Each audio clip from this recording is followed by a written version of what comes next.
Good afternoon, South Africa, and welcome back to Afternoon Express. We're finally back on your screens. My name is Danilo, and a very happy hump day to you. Big congratulations to the Proteas for thrashing England by 280 runs. We're very, very proud of you, but it is nice to be back on your screens. I've had the most incredible birthday so far, and thanks to everybody sent through so much love already. And it continues right here on the show. The ladies thought it would be a great idea to leave me alone in the loft today, but I think that's a great gift to have on the show right here on Afternoon Express. Now, as you know, last week on the show, we were discussing quite a lot of what happens after high school. What are your options when it comes to going on a gap year, applying for universities, finding the career that's perfect for you?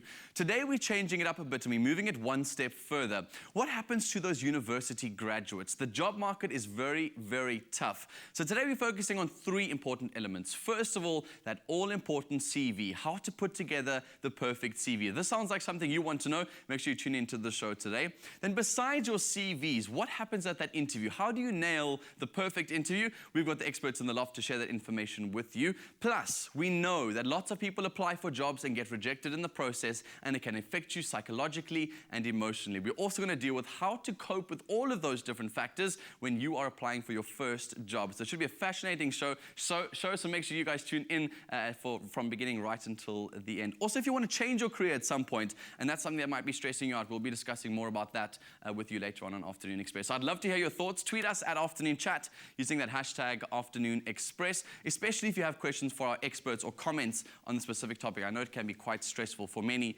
many people. In the kitchen today, I've got one of my legends joining us in the loft, Clement. Pedro, how are you? Can I just say happy birthday? Thank you, my friend. You're welcome to happy birthday. I appreciate it. Giulio? Ciao. Nice to meet you. Bene, grazie. Lei. Sì, tutto bene. So, two Italians in the loft. Feeling a little left out? Is your name going to now be Clementino? Just to make me fit in today, let's just go with that. Clementino. I like it. I like it. Enjoy, guys. Have fun. What are you making? So today, as I said, I got not only a chef, but my friend Giulio in the kitchen. So Giulio, tell us today, what are you making? I'm really excited. Today we're making one of my mom's favorite recipes. It's Mama Franca's penne con zucchini. Zucchini being baby marrow in Italian. Something that we didn't really grow up with, but when we started growing our own veg and stuff like that at home, it was always on offer, and it's just quick and easy for the viewers to make it home for themselves as well. So that's what's on offer today, guys. Awesome. So if you want to get cooking along with us, go to our website, afternoonexpress.co.za, get the full ingredient list and the recipe, and get us in the kitchen. We'll be back in the kitchen shortly, but first, let's get back to Danilo on the couch with our first guest. Indeed. So guys, looking for a job can be an overwhelming task. Very, very overwhelming for some people, even when you have a degree behind your name and some work experience as well. So there are many aspects to consider. Finding the right job to apply for, writing a great CV, owning that interview. So being the first point of contact for many job seekers, this is a subject which recruitment consultant Viv Gordon has been dealing with on a daily basis for more than 25 years. Really warm welcome to you, Viv. Thank you, Danilo. Thank you. It's cool to have you in the loft with us today, and it's really nice to have somebody sharing this kind of advice because it's not shared very often, and particularly in South Africa, with a really tough job market at the moment, an economy where it is, everybody is looking for work, and it's your job to try and help people find the right type of work for themselves. Absolutely. So, what exactly is the difference between a recruiting agency and potentially something like an HR department? How do they differ? Okay, as a recruitment agency, we are the facilitators between the corporates, the clients, and our candidates. We can't create jobs, but we facilitate the introduction of the right candidate for the job requirements from our clients. Okay. So it's a very important function because we save time for our clients and we take a lot of stress away from our candidates as well. So we might be in a very tough financial situation, hence why we may be looking for work. Does it cost us something to go to a recruiter and ask to them to try and place us in a job? No. It's a completely free service. We don't charge our candidates, and it is actually not legal to charge our candidates for anything.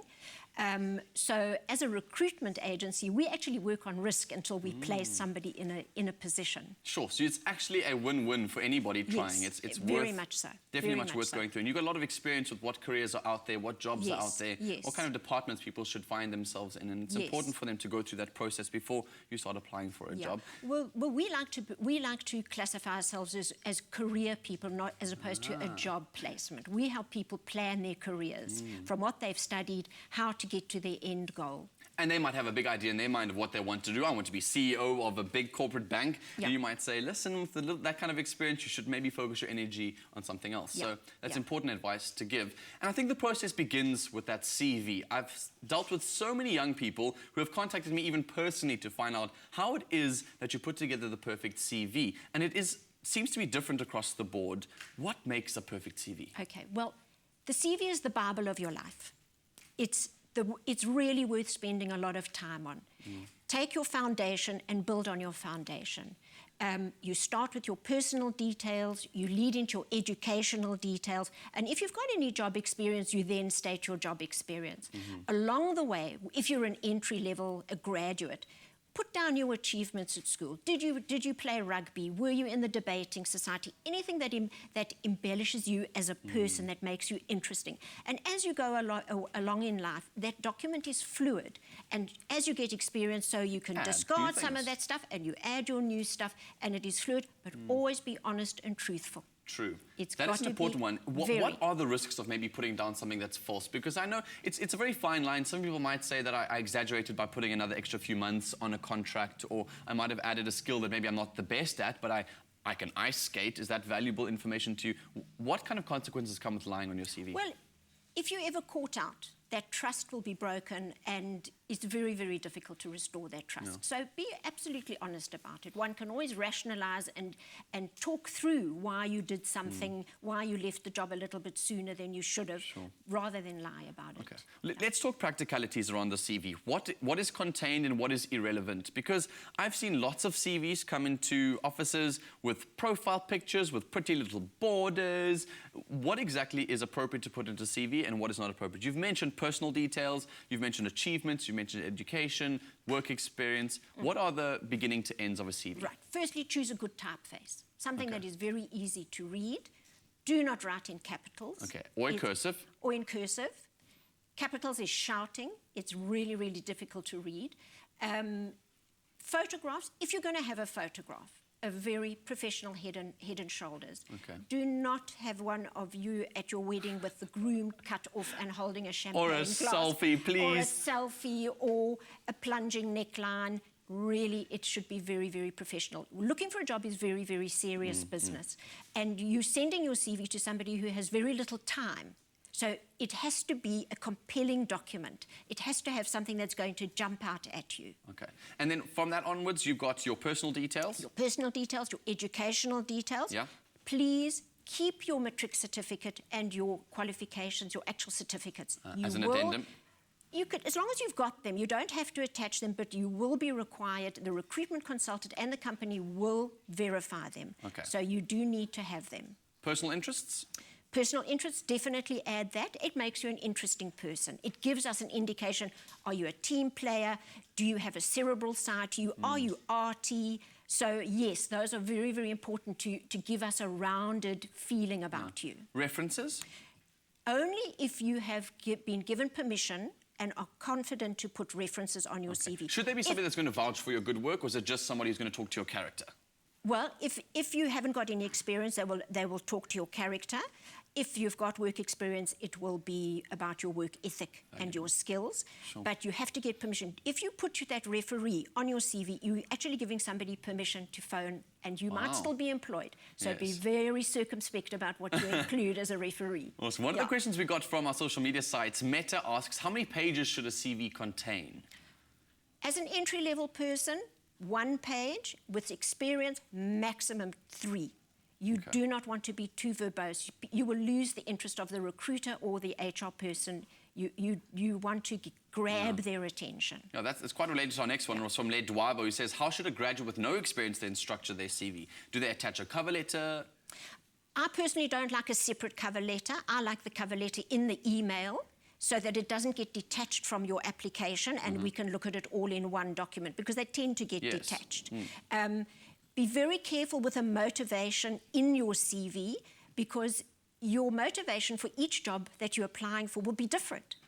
So you might forget that you've applied for one particular job and you've used certain wording, and then you send it off to another company and the motivation is completely different. But without the experience, though, how do you put down information? Because I know there's a big chapter on what work experience you've got, and if you're a newly graduate or somebody trying to enter the job market for the first time, you have no experience. Do you just remove that section? Yes, just remove that section and just put in your achievements at school and at your educational institution, what you've done. Yeah. Fantastic. Viv, thank you so much for joining us in the loft today. I'm sure this conversation is going to continue on this couch. I'm sure lots of questions and comments are going to happen all over our social media sites. So we'll pose those your way in the next few minutes or so. South Africa, we're going to take a short commercial break, and afterwards we're making a delicious zucchini pasta, and we continue our conversation around finding employment with an HR specialist. So if you want to join the conversation on social media, then leave your comments, questions, etc. on our Facebook page, or tweet us at Afternoon Chat using that Afternoon Express hashtag. We might be reading your questions live a bit later in the show. We'll be right back.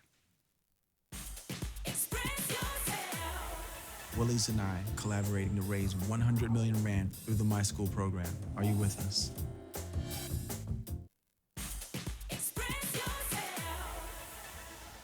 Welcome to a hump day right here on Afternoon Express. So we're discussing all things careers, and if you're really stressing about it, the best way to solve stress is always with food. Right, Clem? Absolutely. We know this. We know this. This is where we connect. And today we're being treated. We're not the ones cooking. No, well, I'm not the one cooking, so I'm going to leave you guys to it. Enjoy. Giulio, have fun. Absolutely. So, Giulio, tell me more about this dish. I know your food is delicious, and it's an absolute treat to have you in the loft today. So, run me through it. Tell me what it's about. Firstly, thanks for having us over today, Clem, and Afternoon Express show. What are we doing here today? So, we're making a quick, simple, easy, fresh pasta. People are very afraid of using their vegetables, and on all these new diets, etc., people are going off vegetables and a whole bunch of other things. So what I want to do is to actually bring back what is seasonal, bring back what's fresh, bring back what's cheap as well, and quick and easy for those who don't have time to actually make something at home. This is one of my mom's favorite dishes that I've picked up on. Let's get cooking so long to get the... I don't see many ingredients. No, but is that kind of the philosophy with Italian food? Always 4 to 5, 3 to 5 simple ingredients, fresher the better, and just do everything with love, man. Everything with love, with passion, and that's what Italian's all about. So let's get cracking. Over here we've got a pot with about 4 tablespoons of olive oil heating up. We just want to get our onions in. Listen to that. Oh. Listen to that, listen to that. And it's olive oil, of course. Always extra virgin olive oil, but if you don't have, a blend will do. You want to listen to the sound talking to you and then just turn down the heat a little bit. You don't want them to burn, you want them just to sweat down until they become sweet and soft and juicy. That's very important, yes. Don't worry about being too finicky about your cutting, no dicing, nothing. We're going to blitz this all in the end, so just a rough chop, get it in. The minute you start seeing some color, coming in there, we can chuck in our zucchini. So for those of you who don't know what zucchini is, it's the Italian word for baby marrows. So we're just going to get those all in there. Oh, look at that. Don't waste, don't waste. That's the zucchini we all used to. But can you show me the zucchini that you brought on the show today for us? So let's not waste over there. So if you just want to give that a good stir. This is what everyone is used to getting in the shops. The ones we get in stores on shelf, absolutely. What I want to do for everyone is to encourage homegrown food. Okay. Look at the size of these, guys. Look at this. Amazing. And you grew that yourself? My mom grew this. I don't have a vegetable garden, but that doesn't mean if you don't have a vegetable garden, you can't grow your own stuff. If you live in a flat or whatever, you can grow your own herbs on your balcony. Absolutely. No excuses. Yes, pass it back to you. Laka, thank you very much. So once we've got the onions going away there, and we've got the zucchini going away, let it get some color, and we're going to chuck in some wine. Okay. And there we go. Listen to that. You want to cook out that wine, let all the fumes come out. Obviously, you don't cook it out to get that bitter flavor in there. Yeah. So that's the idea. You want it, you want all the alcohol out. You don't want to get drunk at dinner unless you're an alcoholic like me. No, I'm kidding. So obviously, if we're not going to use alcohol, we can use some stock. Yeah. If you don't have any alcohol or you can't afford the alcohol or whatever it is, just use more stock. But one thing that I have to say, and it's one of my golden rules in life that I want everyone to carry through, is that when I was working for Jamie Oliver, the one thing he said to me was, Giulio, please, if you don't have wine, that's fine, use stock. But if you have wine and the wine's not good enough to drink, then it's certainly not good enough to cook with. Absolutely, I agree with that, definitely. Always the fresh, always the freshest and the best. Please, guys, we don't skimp as it's a must. Wow, that smell is crazy. Oh. That's insane. So basically, we're just building more flavor in the dish, simple ingredients. You said it's all going to get blended together in the end, and that's going to get tossed through the pasta? Yeah, so this basically, we're going to let it cook down a little bit. I'm just going to give this about another few more seconds to cook the wine out, and then I'm going to chuck in all the stock, a little bit at a time. We want it all to just absorb, get the marrow like a soft. Once the marrow and the onions are soft, we'll chuck it all into a blitzer, blitz it all up, lacquer season to taste, and then we'll get on to boiling our pasta. Absolutely. So if you want to get cooking with us at home, like I said, go to afternoonexpress.co.za, get Giulio's full recipe and ingredient list. You're going to have to try this home, guys. The smells are insane. But for now, let's get back to the couch on the sofa with Danilo. It smells delicious. Almost makes me want to miss being in the kitchen on my birthday. I love it so much, guys. Thanks for making that delicious dish. So we discussed earlier on about putting together the perfect CV, and you've done that, all right? You've sent it off to a recruitment agency, and they found you a potential employer.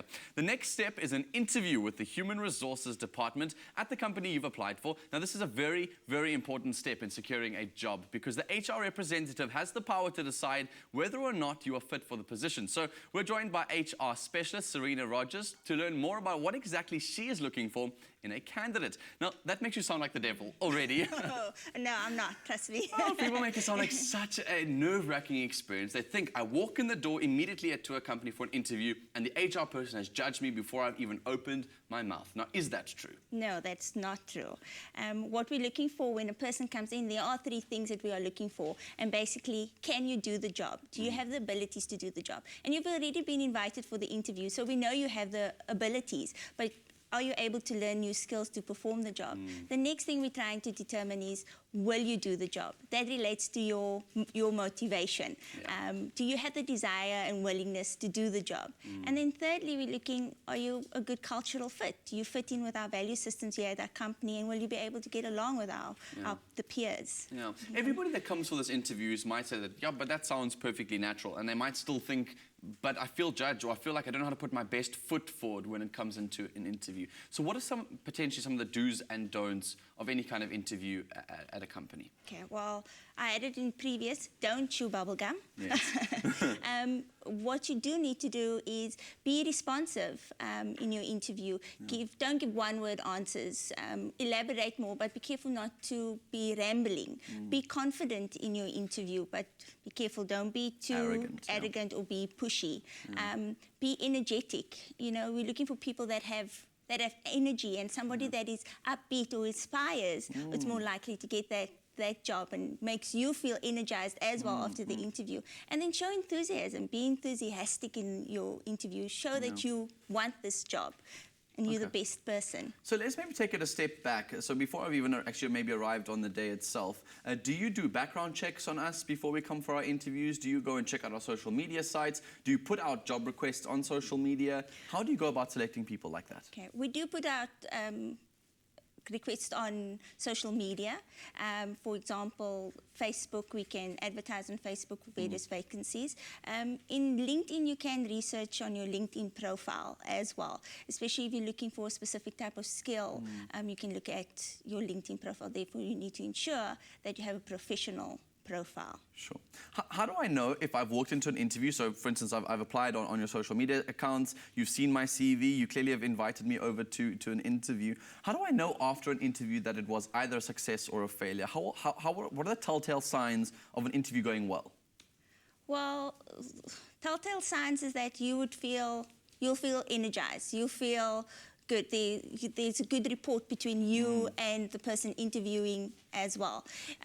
You will be able to feel it as well. And then if you've been regretted, you will get probably a telephone call, or in my case, I'll call the agency and inform the agency, give them feedback, a recruitment agency, as why not you were unsuccessful. Okay, so you do get some kind of advice after the interview itself. Yes. And then what's the process from there? I've come in for an interview. Do I try and follow up with the company? Do I just purely wait for that feedback? Is there something more I can do? Well, norm is if it's 2 weeks. If you haven't heard anything in 2 weeks, you're more than welcome to call the company and ask the company why, what is happening, why I've been unsuccessful. If you are coming through an agency, then I prefer that you do not contact the company directly, but rather contact the agency, and then they will give you the feedback as to how the interview went. Can I bring something to my interview? Do I bring another hard copy of my CV with me? Do I need to bring any documentation? If you are a graduate or entry level, then more likely to bring maybe copies of your matric certificate or your diploma or degrees if needed to show that that it is verified as well. Awesome. Yeah. So I've once been in a job interview where it was for a position that I thought maybe was slightly far-reaching for what my capacity was, and I was asked a very awkward question of how much I would like to expect to earn in that space. How do you go about approaching salary expectations, specifically when you're trying to impress somebody, but at the same time don't want to set your expectations too low? Well, I prefer not to discuss salary in the first interview. If you're dealing with the recruitment agency, they will know what the HR department or their company's bracket is in terms of your salary. So rather discuss that with the agency before you come into the interview, because it's not the norm to discuss salary in your first interview. Rather wait for a second. Rather wait for second interview, because your expectations might not. Sure. True. And I think we've also got to be aware that HR departments, companies have a very specific fit that they're looking for. They're looking for a specific type of person, but are open-minded. So just be yourself and be the best version of yourself for those interviews. And if you put your best foot forward, most likely that personality will come across. It's not about trying to be somebody else or there's the perfect way to answer. And if you say one word wrong, then you're not going to make it through the interview process. They really are looking at a holistic person when they come to that interview. That is absolutely correct. Awesome. It's about you as the person, your capabilities, your enthusiasm, your energy, what you bring forward. It's not, Sure, it's so nice to hear, because I think it's like a breath of fresh air. Everyone gets so nervous about that process. So thank you so much for joining us in the loft today. I'm very excited to continue this discussion, hopefully on the social media sites. If everyone else wants to add more value, please make sure you guys go and do that. After the break, we chat to psychometrist Dawn Ellingson about dealing with the psychological stress that comes with looking for employment. And we head to the Michael Maven HQ to see the final outfit they've designed for Jeannie to wear at the 2016 Met. Don't go anywhere. Salati Plantation Select adds subtle sweetness to toffees, caramel, bran muffins, or sprinkled into a spicy curry. Salati, always good, always sweet.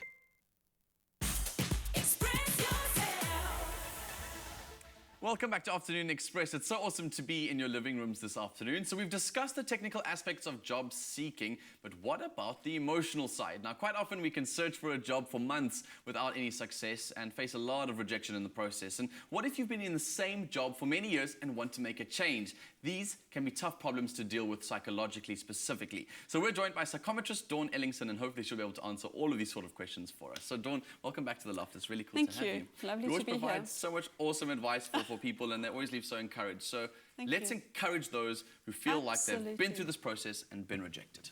How do we do that? How do we go about dealing with rejection? All right. Rejection's always horrible. And I believe that the most important thing is to try and take back your feeling of power. We can't stop rejection, but we can be proactive. And being proactive can be, while you're waiting for the perfect job to come along, to maybe go out, get involved, volunteer, join an NGO, do something that you are good at and make a difference in other people's lives. You might find that through that experience, you end up getting an offer of employment. Sure. So that's one of the things. Isn't it that a lot of young people might feel that when that rejection comes through, it becomes a self-reflective state, and you always wonder, am I maybe in the wrong career? Should I be continuing? Am I not good enough for the job that I'm looking for? I think you need to have a look at a whole lot of things. You know, if you look at a qualification, there are very many different areas you can take that qualification. And I think sometimes it's about doing research and understanding the different career paths that a specific qualification can take you. And there's a wonderful website. It's actually a Department of Education website. It's NCAP Careers, NCAP Careers. And you've got all the careers that are available in South Africa, and it gives the learning pathways into it. So maybe someone who is not sure what they can do with a certain qualification can go in there and look and maybe start broadening their area of application. Sure, so it is about understanding yourself in a lot of processes. Absolutely, yes. Believe in yourself, because I mean, if you do get rejected, it's not about your ability, it just might not be the right fit for that company. It's about not right fit, and you don't know who you're up against. Yes. You know, there are so many people applying, and there might have been someone that was just that little much better than you that time. So it's not personal. It's very seldom personal. You know, last week on the show, we had a discussion. I think we had a message that came through on our social media sites about a stay-at-home mom who was feeling like later on in her life, she now wanted to get back into the working world. And that is such a stressful process because you feel like I've missed out on years of work experience. Who's going to want an older person in a job environment? How do you go about getting yourself prepared to, I suppose, mentally and emotionally move into the job market again? It's tough, but it can be done, and there are a couple of wonderful websites that actually work with older people, recruitment websites. For people that want to go back into the workplace, sometimes companies don't want to employ a full-time person. They want someone with experience, someone with a bit of, life behind them, who basically knows the ropes. So there are websites. Yes, it's tough when you do go back. You've got to realign your life, but it can be done. Totally. And there are ways. And I think the stressful thing for a lot of people is that everybody's looking for work at the moment. It's a really stressful space to find yourself in any sort of space looking for work. But there are even people who have got work and are suddenly feeling so trapped by the work that they want to do and want out now. They want to move into something new, but the safety and security of having a job for them is sometimes more important. And so it takes a lot of emotional strength to be able to say, you know what, I choose to leave this for something greater. Making that transition can be also incredibly difficult. It is incredibly difficult, and there are different ways to do that. What I strongly suggest to anyone wanting to do that is maybe they look at studying again, because through studying, and many courses are open through night school or correspondence or e-learning these days, you can start preparing yourself for a transition. And depending on what you study, there comes a sort of tipping point where you've got enough of the theory behind you that maybe you can then start getting or looking for a position in that field. Yeah. I know I'm maybe going to be a little bit controversial with this, but I do feel like what we're saying here is saying almost like, go ahead and just make it work for yourself. But I do think it's debilitating to get rejected. It's debilitating to try and think about you not being good enough or worthy enough. Absolutely. So how do we deal with that emotional stress? How do you go about trying to find a space where you're at peace with these decisions and know that it's the right thing? How do we emotionally prepare ourselves? I think the most important thing is to get out there and be proactive. Make things happen for you. You know, depending on what you have studied or what you are good at, you can either, as I said, join an NGO, volunteer. If you're good at bookkeeping, there are many little companies that are looking for bookkeepers. It doesn't cost a lot to create a website these days. Anyone who has got a little bit of computer savvy can do it.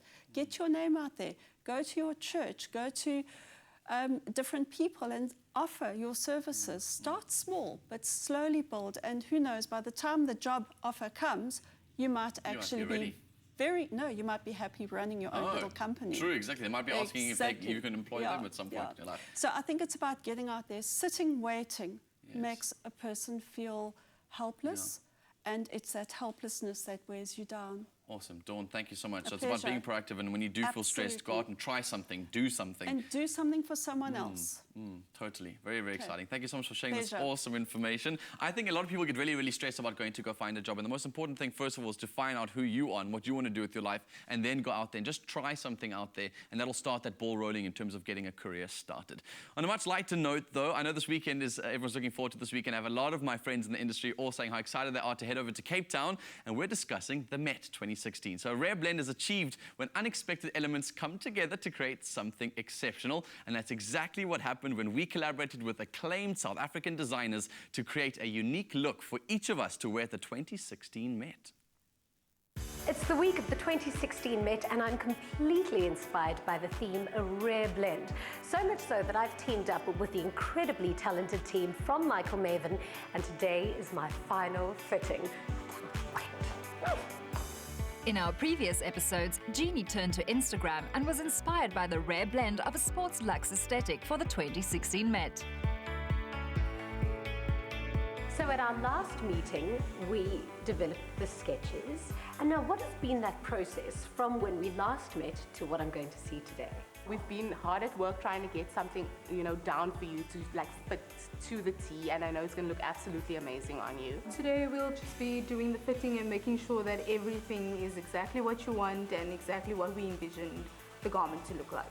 And how did you incorporate the theme in this process of creating my outfit? Considering that, the theme of Met is a rare blend, We wanted to take, you know, our aesthetic combined with yours, and we came up with this whole idea of, you know, sports luxe, very minimal still. But often, minimal things often can be lost in the crowd, and that's not what we want with our garment, of course. So we want to see how we can actually take it, fit it, make it look absolutely amazing. And even though it's still so minimal, make it stand out from the crowd. Whoa, okay. I want to be blown away now by what you created. Can I go try it out? Let's do it. So what do you think? I love it on your body. Absolutely perfect. So what are the changes that you'd make to it? I love the way the crossbody is looking on your shoulders right now.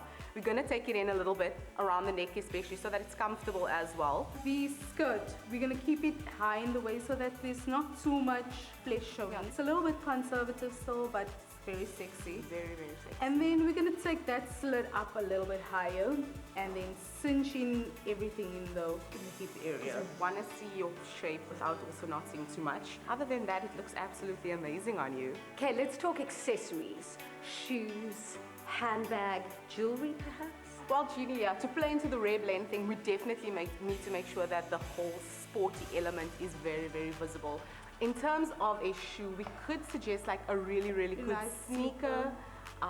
Something that will, you know, it needs to look like you actually put your look together. It was intentional. Handbag. Something very minimal as well. Probably like a very hard, you know, box clutch. Something would be preferable, or perspex. Something that's, you know, it lends to the look, but it doesn't take away from it as well. WWKD, what would Kendall do in terms of makeup?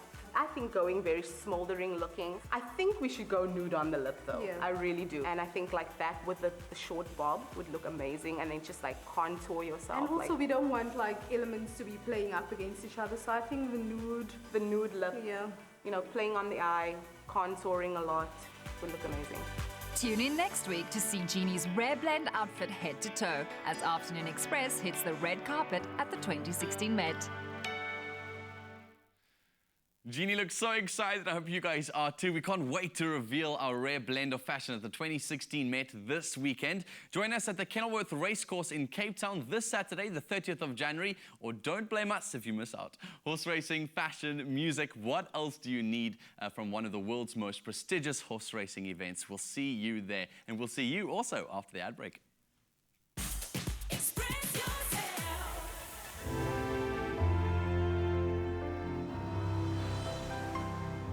Fresh Pack. Goodness comes naturally.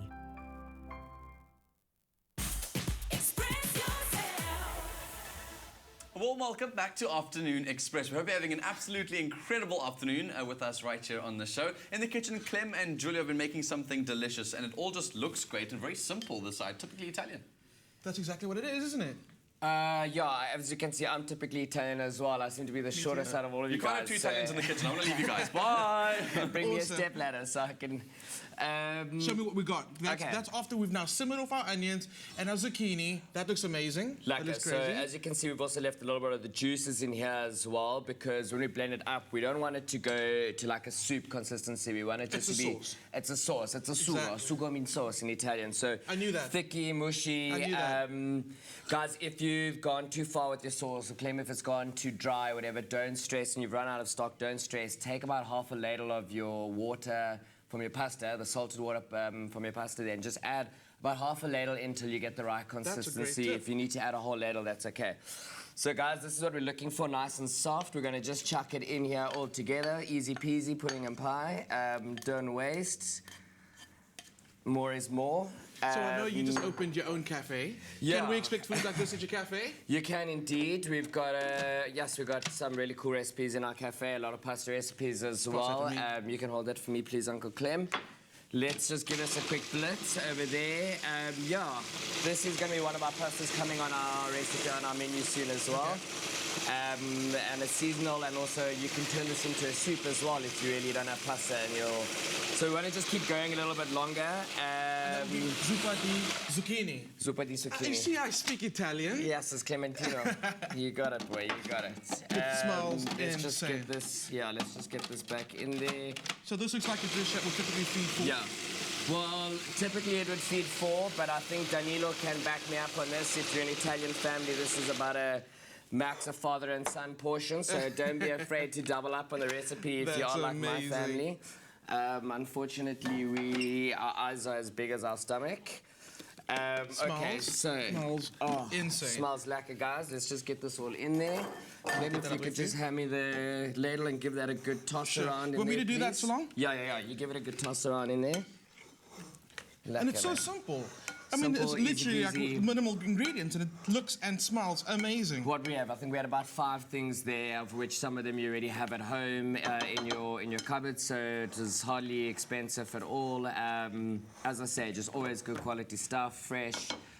That's key. Always. Look at that. And Yes, besides penne, would we use any other type of pasta with this dish, or specifically penne? No. You can use whatever you have. Look, don't be fussy when it comes to pasta. But also, if you don't have the zucchini spiral, you can take, make it into a linguine. If you don't want to make penne, you can actually take the whole zucchini, turn it into zucchini pasta. Absolutely, that's quite a trend at the moment as well. Yeah, big time trend, but not for me. Goeien.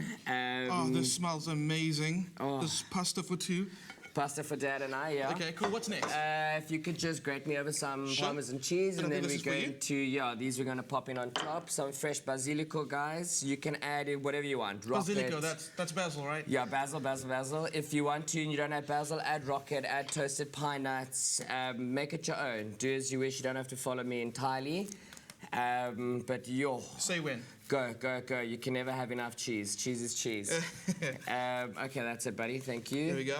And then if you just want to chuck that on top, and that's it, Uncle Ken. That's crazy. How about some pepper? According to you, and always salt and pepper. Okay. I seasoned the mixture when we were still in the pot and pan. Put it on the table. Drizzle a bit of olive oil on. Go. All yours. That's just to also dress the pasta in a sense. Yeah, Clem, I tell you, when it comes to basilico, Parmesan cheese, and olive oil, you can never have enough. Okay, give it a good stir, guys. I am so impressed with this recipe. It's definitely one that I'm going to be making. And at home, if you want to make this as well, check out our recipe, afternoonexpress.co.za.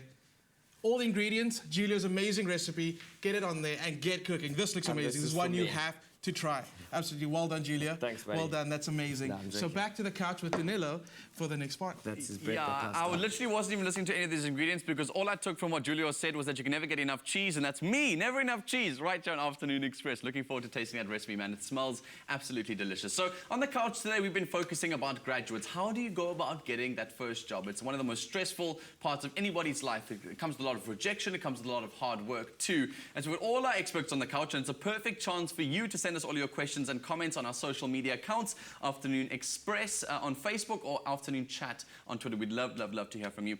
I quickly wanted to ask you something, if I may, Viv, just about that process of preparing for an interview. We spoke about what happens from an HR perspective when I get there, but do you as recruiters help us prepare for that interview? Very much so. So what we'll do is we will pass the job description on to the selected candidate who we feel has got the skills. We will give them as much information about the job. We will encourage them to do as much homework as well. They need to do desktop research. They need to know who they're going to see, what that person's background is. And it's very easy to access that information now. They know that person's name, they can go onto their LinkedIn profile, they can have all the questions prepared and ready. They need to know about the competitors in the industry. So there's a lot of information that they can get themselves ready for before they go for an interview. If I'm at home potentially and want to come, I'm going for my first interview, you've sent through my CV to a couple of companies, how do I go about preparing myself? And maybe also, Dawn, if you want to add some input, how do I prepare myself to first of all deal with all of that stress, and second of all, perform the perfect interview? By being prepared with all the information will take away the stress of that interview. Also, if you can and you can afford to, go and do a little recce of where you're going to. Drive to where their offices are. Ascertain what the parking situation is. You don't want to screech up to that interview, can't find parking, you get into the interview, you're all sweaty and out of breath. So prepare yourself, and that's literally down to the finest details. Make sure your clothes are clean. You don't want to arrive in the interview and all of a sudden look down and see you've got a stain on your jacket. Yeah, or don't have lunch just beforehand. Exactly. So it's all about preparation. Personal preparation, information about the industry, information about the competitors, and the information of the person that's interviewing you. I'm sure all eyes on you now, Dawn. How do I prepare myself? Understand who you are. It's so important. what are your selling points? You're going in there and you're selling yourself to the company. It's like selling a cell phone, you know. What are your points? What makes you better than maybe candidate number 2 or 3? Interesting. So it's about getting to know yourself. Yeah, and very much so. On the day, how to prepare myself like emotionally for this sort of thing? Maybe I'm feeling very, very anxious about this interview. I maybe know that I've got the qualifications, I've got the skills to go and perform, but it's just the nerves of having to go and sit in front of somebody and feel judged. How do I prepare myself psychologically and emotionally for that? I think you need to understand that it's not really about judging. It's about the company looking for a match, you hope. But just try some meditation techniques, try some relaxation techniques. You know, it is going to be stressful. And after the first interview, they sometimes do get a bit easier. So go along and just see it also as a learning experience, because that does help, you know, and sort of approach it like that. Yeah. Lots of nods from you, Serena. Any final comments or words of encouragement for those trying to head off and take the bull by the horns and head for their first interview? Well, my advice would be confident, but don't be arrogant or pushy. Show your enthusiasm, and also have humility. Yeah. Totally. Awesome. Ladies, this is so fantastic. Thank you so much for joining us in the loft. There is going to be more of them after the commercial break, so send through all your comments and your questions on our Facebook page, Afternoon Express, or find us on Twitter, Afternoon Chat, using that hashtag Afternoon Express. And thanks so much for spending your Wednesday afternoon with us. We'll see you after this. 5 Roses blends only the top 2 leaves of the finest Ceylon teas. Because nobody makes better tea than you and 5 Roses. Another delicious recipe brought to you by Salati Sugar. Always good, always sweet.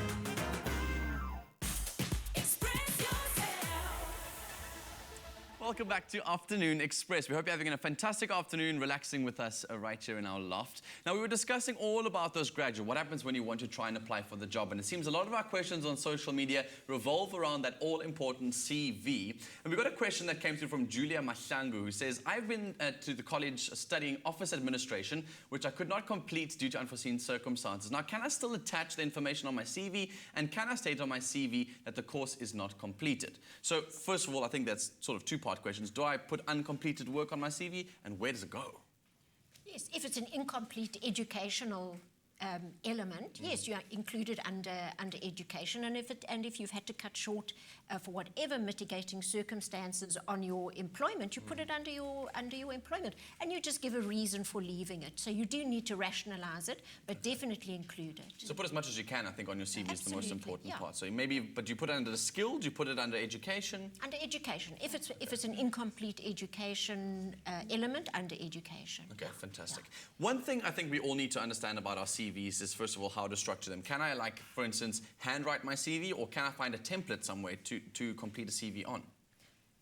I don't think handwriting. I think the whole element of making yourself a good candidate is to make it easy for the recruiter and the HR person. So if somebody's going to struggle with your handwriting, they're going to give up pretty quickly. Yeah. So you can find templates. There's so many different kinds. Just Google it. Go to the library, as the ladies say. Go to the library and look up templates, and you'll find something that suits you. Awesome. Serena, some of the best CVs or job applications you've seen, just tell us some of the hero stories, so maybe we can learn from those. Well, the best CVs are those that are concise, easy to read, straightforward. There is no grammatical errors or spelling mistakes. Oof, that must be a quick turn off, eh? And it's fit for the job. It's fit for the purpose and the responsibilities that's required for the job. Awesome. Yeah. And do you like having pictures on the front of your CVs? Do you like having motivational letters? Do you like pretty, glamorous, glammed up CVs? I do prefer, for me personally, having a photo on a CV, but make sure that it's, like I said, it's a professional photo, and none of this pretty borders or anything like that. I'm looking for something easy to read. What happens if you're going to a creative industry and you want to impress on a creative level? I mean, can you spruce up a CV or send them a video CV or try a new route to just catch people's attention, specifically if you know you're entering in a creative market? Yes, yes. If you're creative, definitely, for a creative CV. But on the business side of a creative industry, it's still all about the profession and the business side. But for creative people, you know, infographics is a big thing. It's not so easy to read the infographics and to disseminate all that information, but it does make it quite sexy. Totally. I like that idea. I like that. And can I say, sometimes if you put links, so if you have a portfolio that you've got somewhere in the cloud and you put links to that portfolio, for example, people that have done computer programming can put links to their programming or links to their graphic art, links to blogs. Blogs are great. All those things that are out there to show. Anything that I think will set you apart. So maybe I should put on my CV that I know how to cook and I love cooking, because that's one of my favorite things. It seems like Clem's taken over my kitchen and Giulio too. Guys, come and join us over here. It looks and sounds delicious. And Clement, are you going to join us? Oh, look what I made for I knew that we could not go. I knew that we could not go an hour-long show without having something there. Oh, that's so We have to sing. We have to sing, guys. So I've got a bad voice, so let's start. Someone's... Happy birthday to you. Happy We're going to give that up, South Africa. Good afternoon, good night, and happy evening. We'll see you tomorrow. Bye. Birthday to Danilo. Happy birthday. Coming up tomorrow on Afternoon Express, with SA Menswear Week around the corner, we take a look at how to go about purchasing the correct suit with some of South Africa's top menswear experts, from finding the correct fit to accessorizing with style. Another feel-good production. Hi YouTubers, thank you so much for watching the show. Be sure to not miss another episode by clicking subscribe right over there. And we'll see you every day. Afternoon Express. Enjoy.